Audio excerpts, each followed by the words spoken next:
Hello everyone, welcome to my channel. Please subscribe and hit the bell icon. The Curse of Oak Island recap, gold smuggling, keyholes, floods, and treasure. It looks like they've actually found some treasure on the Curse of Oak Island.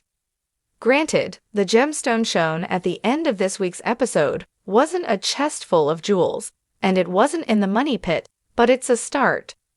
The new find, shown in the sneak peek for next week's episode, came after a dramatic hour in which we found out more about what the medieval cross could be.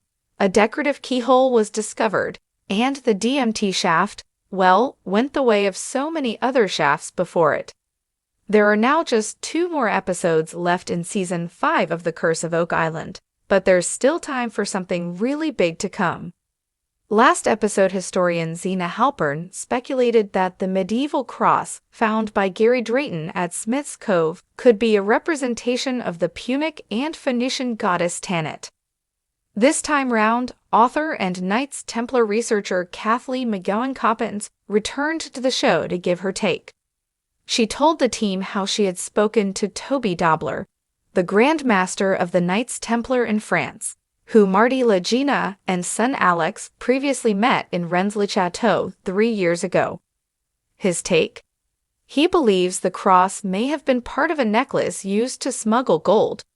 A diagram he drew showed rhomboids called pastilles, which people would wear around their necks to look like jewelry, but were actually gold covered in lead. Templars reportedly used methods like this to smuggle gold out of Europe while facing persecution, and the cross could have been worn as part of the necklace. Kathleen said of the cross, "Toby was very excited when he saw this because the shape of the hole is the same shape used in the rhomboids that were found. His first thought was that this might have been part of a Templar necklace that was used to move gold. If that was the case, where are the rhomboids?" Jack Begley suggested they could still be in Smith's Cove, an idea that went down well with Dave Blankenship. Could the cross have gold in it as well? That remains to be seen. As well as the gold smuggling theory, Kathleen also told the team about a town next to Daumy, France, where Rick, Alex, and Peter Fornetti visited the Templar prison earlier this season. Its name? Sarlat-la-Canada. It is generally believed that Canada got its name from the 16th century French explorer Jacques Cartier, who reportedly began referring to the area using the Iroquois word Canada, meaning village or settlement. But could the name have actually been brought over by members of the Knights Templar 300 years earlier? It's theoretically possible. Kathleen said, "If we're looking at a different timeline, and we're saying that the region was discovered much earlier, say 300 years earlier, then I think we have to start looking at possibly different origin stories for some of the etymology." Marty said the theory was an interesting one, and typical of those that come to light on Oak Island. He said, "It's an interesting fact that this word Canada appears there. It's one of the strange things about Oak Island, that somehow you can make these quasi-coherent, quasi-logical connections to so many things that it just boggles the mind."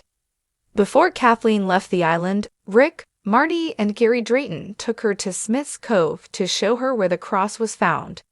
Gary revealed he plans to go over the whole area with his metal detector again. He's previously searched it, but that was before the team's digging operations in the Cove last year and the storms that battered the island over the winter, both of which may have uncovered new finds and could be why they found the cross. There was also talk about using machinery on the beach in the future, as long as they can obtain the required permits and find a way to explore the area effectively when having to deal with being at the mercy of the ocean and its tides. Kathleen said, "There's no doubt in my mind that there's more here. That cross is so important, but I think it's also the beginning, not the end." Prize for the most valuable person this season definitely has to go to Gary Drayton. Practically every episode he has turned up something new, and this week it was a decorative keyhole/lock plate. The discovery came after 2 hinges were found on Lot 12 in the previous episode. Obviously, the hope is that the lock plate is part of a chest, possibly from one of the 3 missing ones believed to have once been owned by Capt. James Anderson and rumored to have been buried on Oak Island. It could also in some way be connected to the skeleton key shown the team by Fred Nolan's son Tom. Marty noticed that the lock plate was asymmetrical, meaning it was likely man-made. It was found on Lot 8, the one immediately to the west of the Nolan family's 4 lots, 9 to 12, which Rick identified as an area that may yield significant finds after. Marty said, "I'm quite excited by the key cover that Gary found, because if I can equate finds to mundane things like farmers and tradesmen, and things like that, utilitarian stuff, then it doesn't really mean much. But it's hard to picture a farmer having an ornate key lock cover. So you immediately jumped to this was on a chest." The episode saw the team decide to put a camera down the DMT shaft to try and figure out exactly what the obstruction is that they previously hit, and which is stopping them drilling further.